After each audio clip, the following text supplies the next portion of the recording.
People worry. People worry about death. People worry about life. Talaga lang mahilig mag-worry ang mga tao. Don't worry about the details of life. Don't worry about the length of life. And don't worry about death.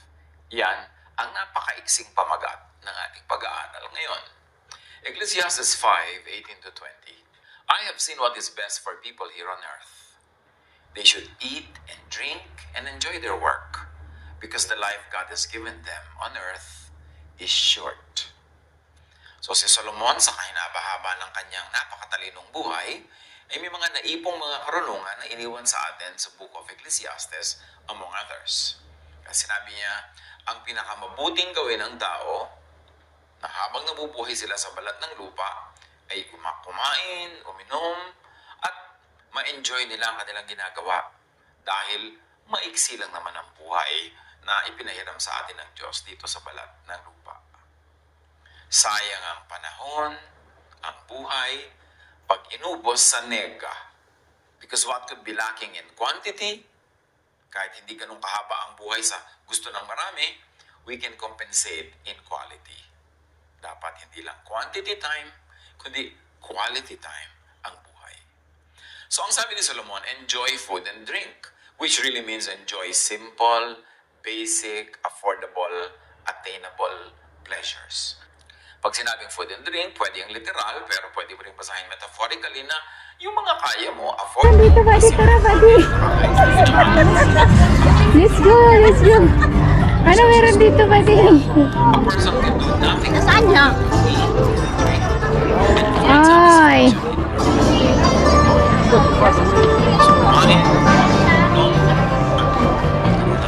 Tara na, direct dito tayo. Buddy, baka walang daanan dyan. Ayun. Kaya kayo nakakuha kami da. Wala ko yan. Buddy, picturean mo nga ako dito. Yung mariba. Sa dami mo yung pag-gusto mo talaga. Hindi ko mag-gets. Ano, meron dito. Karate yan. Karate. Buddy, magkakarate ako.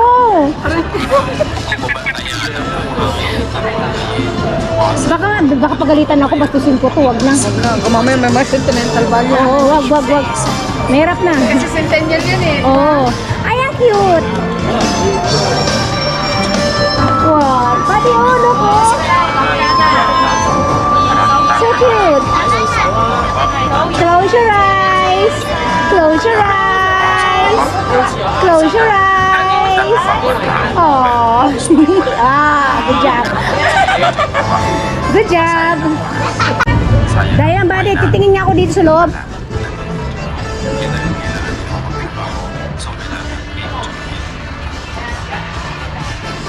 Ano yung buddy yung mga ninunumba nila? Ayun yung mga ninunumba. Gusto ko nga sanang magkarakarate, baka pagalitan na ka. Mga ninuno nila. Yay!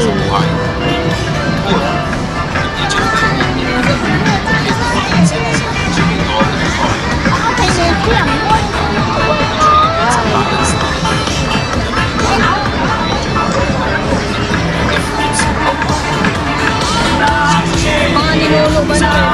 Ganda na nga reflection ng ilaw eh. Yes! Busin ko na lang yung battery.